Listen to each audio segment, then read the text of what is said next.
আসসালামু আলাইকুম, welcome back to my channel. এবং কাছের এখান থেকে বসে আমার এই ভিডিওটি দেখছেন সবাইকে জানাচ্ছি আন্তরিক অভিনন্দন। আশা করছি আল্লাহর রহমতে ভালো আছেন, আমিও ভালো আছি। তো আজকে সকাল সকাল ক্যামেরাটা অন করে দিলাম, যেহেতু যেহেতু সকালে ঘুম থেকে উঠতে উঠতে অনেক বেলা হয়ে যায়, তো ক্যামেরাটা অন করতে অনেক সময় লেগে যায়। তাই আজকে সকাল সকাল শুরু করে দিলাম ব্লগটা। আশা করছি আপনাদের ভালো লাগবে। তো পুরো ব্লগটা দেখার জন্য আমার সাথেই থাকুন। একদিন পর আপনাদের সাথে ব্লগ নিয়ে আসলাম। আসলে সংসারের ব্যস্ততা, তার উপরে মেয়ের পরীক্ষা ছিল, ফাইনাল পরীক্ষা, তো এর মধ্যে আরও ব্যস্ত থাকা লাগছে। সেই জন্য ডেলি ব্লগগুলো আপনাদের সাথে শেয়ার করতে পারি না। ইনশাল্লাহ যদি আল্লাহ চায় তো আবার নিয়মিত আপনাদের সাথে শেয়ার করব ব্লগ। এদিকে সকালে আমার মেয়ে ঘুম থেকে উঠে গেছে খুব তাড়াতাড়ি, যেহেতু আজকে ওর স্কুল আছে, তাই ও ব্রাশটা করে নিচ্ছে।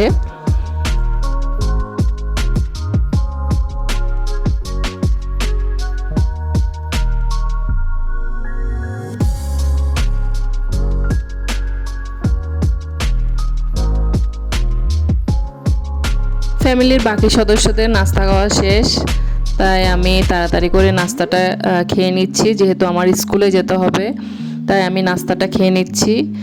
এই যে দেখছেন রুটি পরোটা, এগুলো কিন্তু আমি সকালের কাজটা কমানোর জন্য আমি আগের দিন রাতে এগুলো বানিয়ে রাখি, কারণ সকালে বানানোটা অনেক ঝামেলার মনে হয়। তাই আমি আগের দিন রাতে বানিয়ে এগুলোকে জাস্ট ফ্রিজে ফ্রোজেন করে রেখে দিই। পরের দিন সকালে উঠে এগুলোকে হালকা একটু গরম করে নিই বা চুলায় ছেঁকে নিই। বাই দ্য ওয়ে, আপনি যদি আমার চ্যানেলে নতুন হয়ে থাকেন, আমার চ্যানেলটা প্লিজ সাবস্ক্রাইব করবেন, আর যারা অলরেডি করেছেন তাদেরকে অসংখ্য ধন্যবাদ। আর যদি ভিডিওটা ভালো লেগে যায় তাহলে লাইক, কমেন্ট, শেয়ার করবেন। এদিকে তাড়াতাড়ি করে আমি নাস্তাটা সেরে নিয়ে চাটা খেয়ে নিচ্ছি। এদিকে মেয়েটা স্কুলের ড্রেস পরে একদম তৈরি হয়ে গেছে স্কুলে যাওয়ার জন্য। মেয়েকে স্কুলে দিয়ে আসবো।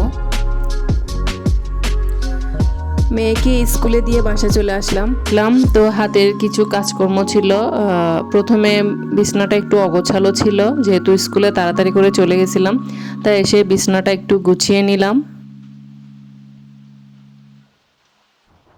স্কুলে টিফিন ব্রেকে হালকা পাতলা একটু নাস্তা করে, তো এগুলো দিয়ে তো আর খিদে মিটবে না, সেজন্য চিন্তা করলাম ওর জন্য কিছু ঝালের বড়া বানিয়ে রাখি। ও ঝালের বড়াটা খুব পছন্দ করে, আর আমার ছেলেও ঝালের বড়াটা খুব পছন্দ করে। এর মধ্যে ও উঠেও গেছে ঘুম থেকে, কিন্তু ওকে সকালবেলা এই ঝালের বড়াটা দিব না খালি পেটে, ওকে দিব আমারই মতো সেম পরোটা ভাজি, এটা দিয়ে ও সকালের নাস্তাটা করে নেবে। আর এই শীতের এই সময়টাতে কখন যে দিন গড়িয়ে দুপুর, দুপুর গড়িয়ে বিকেল, কখন যে সময়টা চলে যায় আসলে টেরই পাওয়া যায় না। মনে হয় যে সময়টা একদম দৌড়াচ্ছে। করতে করতে কাজকর্ম করার ফাঁকে টাইমটা যে কখন চলে যায় বোঝাই যায় না, টেরই পাওয়া যায় না। এই দেখি তো বেলায় পড়ে যায়, এই করতে করতে সময়টা চলে যায়। সেই জন্য সকাল সকাল উঠলে একটু সুবিধা, হাতের কাজকর্মগুলো একটুগুলা যখন সকালে খুব তাড়াতাড়ি উঠা যায়, কাজকর্ম তাড়াহুড়া করে করা যায়। যদি লেটে উঠা হয় তাহলে কাজকর্ম করতে করতে কখন যে চলে যায়, কখন যে লাঞ্চ টাইম ওভার হয়ে যায় বোঝাই যায় না। সেই হিসেবে আমি মনে করি গরমের সময়টা অনেক ভালো, দিনটাও অনেক বড় থাকে, কাজকর্ম করে অনেক আরাম পাওয়া যায়, সংসারে সব কিছু গুছানোও যায় মনের মতো করে, প্রপার টাইমও পাওয়া যায়, এই আর কি।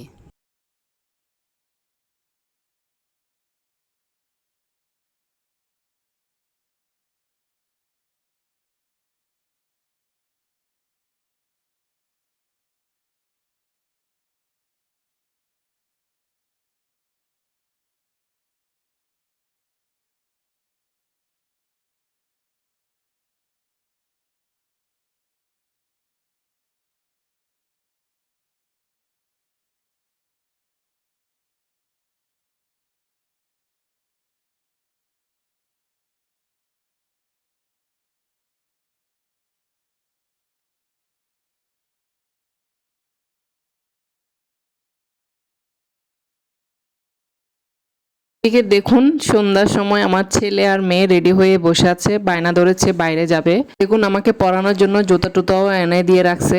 তো ওর বাবাকে বললাম চলো একটু বাইরে বেরিয়ে আসি আর কিছু শপিং ছিল সেগুলো করে আসি, যেহেতু ছেলে মেয়েরা খুবই পিড়াপিড়ি করতেছে। এই যে দেখুন আমার ছেলে ওর বাবার বাইকে উঠে বসে আছে, সব সময় ওর সামনে উঠে বসে থাকবে, ওর বোনকে উঠতে দিবে না। আসলে বাইক ওর খুবই প্রিয়। ওই যে দেখুন ওর বোনকে দাঁড় করায় রাখছে, ও উঠে বসে আছে। ও উঠে বসলে তারপর ওর বোনকে উঠতে দেয়। এই যে দেখুন। তো আমরা বেরিয়ে পড়েছি।